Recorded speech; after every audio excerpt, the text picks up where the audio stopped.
Hello, student. Last class we discussed WTO. What is WTO? What are the functions of WTO? And what are the rules of WTO? And how many ministerial council in WTO? Now we are going to learn what is the principle of WTO. WTO क्या सिद्धांत है? WTO किस base पे work करता है? आज हम इसके बारे में डिस्कस करेंगे. तो पहला स्टार्ट करते हैं. Principle of trading system, non discriminations are most favourable nations. मैंने आपको पिछली क्लास में बताया था कि जब एक कंट्री डब्ल्यूटीओ का मेंबर बन जाता है तो उसके पास मोस्ट फेवरेबल नेशंस का दर्जा हो जाता है. उसके संग किसी भी तरह का कोई भेदभाव नहीं हो सकता इंटरनेशनल बिजनेस में. Treating other Nations equally under the WTO agreement. WTO agreement के अंतर्गत अदर कंट्री को भी वही दर्जा दिया जाता है जो दूसरी कंट्री को दर्जा मिला है. किसी भी कंट्री के संग किसी भी तरह का कोई भेदभाव नहीं होता.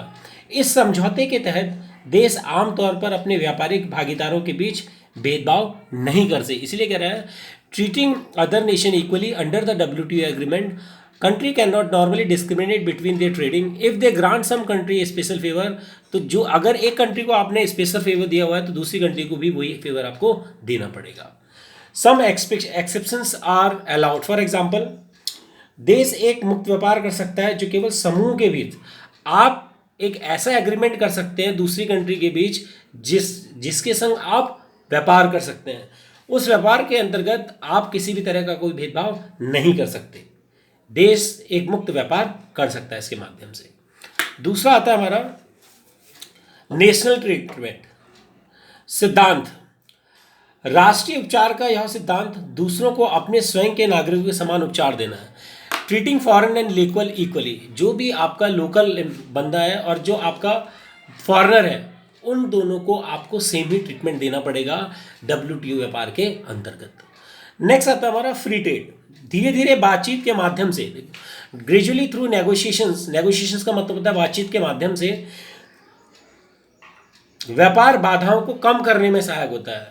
Lowering trade barrier is one of the most obvious means of encouraging trade. The barrier concern include custom duty.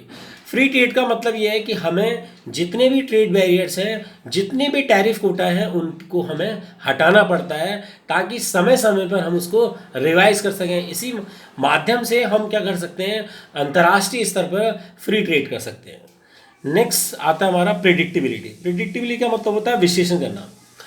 Through binding and transparency with stability and predictability investment is increase. अगर हमने विश्लेषण किया, विश्लेषण के माध्यम से हमारी सारी जो पॉलिसीज़ हैं वो ट्रांसपेरेंट होगी. हम एक कंट्री को दूसरी कंट्री को बाध्य नहीं करेंगे. अगर हम उस कंट्री को बाध्य करेंगे तो वो इन्वेस्टमेंट करना बंद कर देगा. तो हमारे बीच ट्रांसपेरेंसी होनी चाहिए. ट्रांसपेरेंसी के माध्यम से इन्वेस्टमेंट बढ़ता है. जॉब्स आर क्रिएटेड और जॉब्स का भी सृजन हो जाता है. Consumer can fully enjoy the benefit of competition. और उपभोक्ता भी आनंद लेता है उस कंपटीशंस का क्योंकि उसे कम प्राइस पे अच्छी अच्छी प्रोडक्ट अवेलेबल हो जाते हैं. नेक्स्ट आता है हमारा promoting fair competitions. WTO agreement के माध्यम से हम निष्पक्ष प्रतिस्पर्धा को बढ़ावा देते हैं. निष्पक्ष का मतलब है किसी भी तरह की कोई बायसनेस नहीं होती डब्ल्यूटीओ एग्रीमेंट में. तो WTO agreement aims to support fair competition. इसीलिए जो हमारा विश्व समुदाय के माध्यम से जो हमारा एग्रीमेंट है डब्ल्यूटीओ, उसके माध्यम से जो हमारे एग्रीमेंट्स हैं वो फ्रीली मूव करते हैं. किसी भी तरह का कोई बाध्यनेस नहीं होती. एग्रीकल्चर कृषि के क्षेत्र में, इंटेलेक्चुअल प्रॉपर्टी के क्षेत्र में और सर्विस सेवाओं के क्षेत्र में. Next, encouraging development economic response. विकास और आर्थिक सुधारों का प्रोत्साहन. The WTO system contribute to development. On the other hand, developing country need flexibility in the time they take to implement the system agreement. WTO के माध्यम से विश्व व्यापार प्रणाली में योगदान मिलता है. ठीक है. और जो भी हमारे डेवलपिंग कंट्रीज हैं, हमारे जो विकासशील देश हैं, उनके सिस्टम के अकॉर्डिंग हम उस एग्रीमेंट को बना पाते हैं. And agreement themselves inherit the earlier provision of GATT and allow for a special assistance. WTO के माध्यम से हर एक कंट्री को मोस्ट फेवरेबल नेशंस का दर्जा मिल जाता है जिसके माध्यम से एक कंट्री दूसरी कंट्री के बीच ट्रेड कर पाता है और लाल फीताशाही से भी इससे मुक्ति मिलती है. नेक्स्ट आता हमारा मेजर एग्रीमेंट ऑफ डब्ल्यूटीओ, कौन कौन से ऐसे मुख्य समझौते हुए थे विश्व व्यापार के समूह के थ्रू, उस एग्रीमेंट की हम बात करते हैं। पहला है हमारा general agreement on trade in services. ये एग्रीमेंट हमारा सेवाओं से रिलेटेड है। GATT creating a credible and reliable system of international trade. GATT के माध्यम से एक अंतर्राष्ट्रीय व्यापार के रूल्स का सृजन हुआ। Ensuring fair and equitable treatment, जिसके माध्यम से हर एक कंट्री को सेम ही तरह का ट्रीटमेंट मिला। उस ट्रीटमेंट के माध्यम से एक कंट्री ने दूसरी कंट्री के बीच व्यापार करना शुरू किया और अपने ट्रेड की पॉलिसी को फ्लेक्सिबल बनाया। ठीक है, लिबरलाइजेशन इसका बेस्ट एग्जांपल है। लिबरलाइजेशन के पीरियड्स में इंडिया में केपीओ और बीपीओ एलपीओ जैसी ऑर्गेनाइजेशंस आई। केपीओ का मतलब है यहाँ पे आपका नॉलेज प्रोसेस आउटसोर्सिंग, बीपीओ का मतलब है बिजनेस प्रोसेस आउटसोर्सिंग, एलपीओ का मतलब है लर्निंग प्रोसेस आउटसोर्सिंग। नेक्स्ट हम बात करते हैं trade related aspect of intellectual property rights. It is an agreement administration by world trade agreement. ये एग्रीमेंट भी हमारा वर्ल्ड ट्रेड ऑर्गेनाइजेशन के माध्यम से क्रिएट किया गया। That set down minimum standard for many forms of intellectual property. इसके माध्यम से हम इंटेलेक्चुअल प्रॉपर्टी के एग्रीमेंट क्रिएट करते हैं एक कंट्री से दूसरी कंट्री में।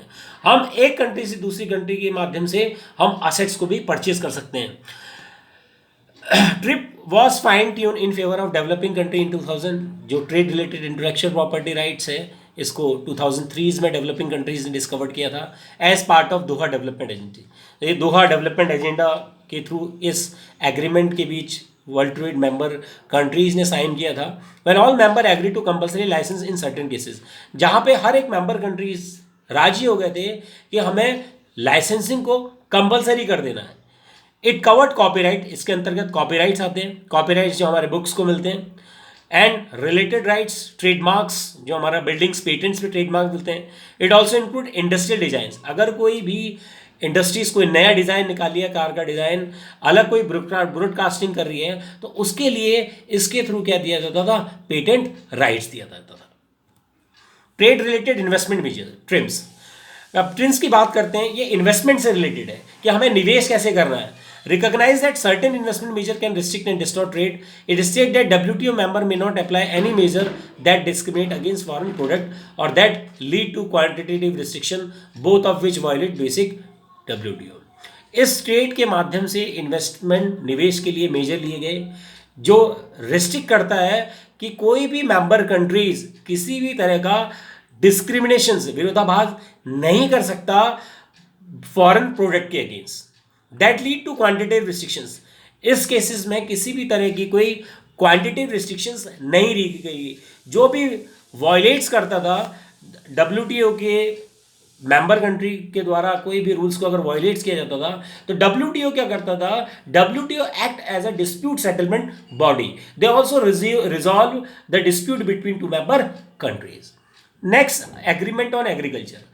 एग्रीमेंट और एग्रीकल्चर बेसिकली समझौता हमारा कृषि पे रिलेटेड से भी हमारे समझौते हुए, ठीक है, डब्ल्यूटीओ के अंतर्गत। इट प्रोवाइड स्पेसिफिक रूल, इसके माध्यम से हमें स्पेसिफिक रूल्स मिलते हैं, प्रोविजंस मिलते हैं। लिबरलाइजेशन ऑफ एग्रीकल्चर प्रोडक्ट, जब हमारी लिबरलाइजेशन पॉलिसीज आई 1991 में, तो जितने भी हमारे एग्रीकल्चर प्रोडक्ट थे उन्हें भी लिबरलाइज कर दिया गया। On agriculture was concluded in 1994 1994 में, and was aim to remove trade barrier, जिसके माध्यम से ट्रेड बैरियर्स को रिमूव कर दिया गया और पॉलिसी को ट्रांसपेरेंट बना दिया गया, ताकि एक कंट्री दूसरी कंट्री से ग्लोबल लेवल पे इंटरनेशनल बिजनेस को कर सके।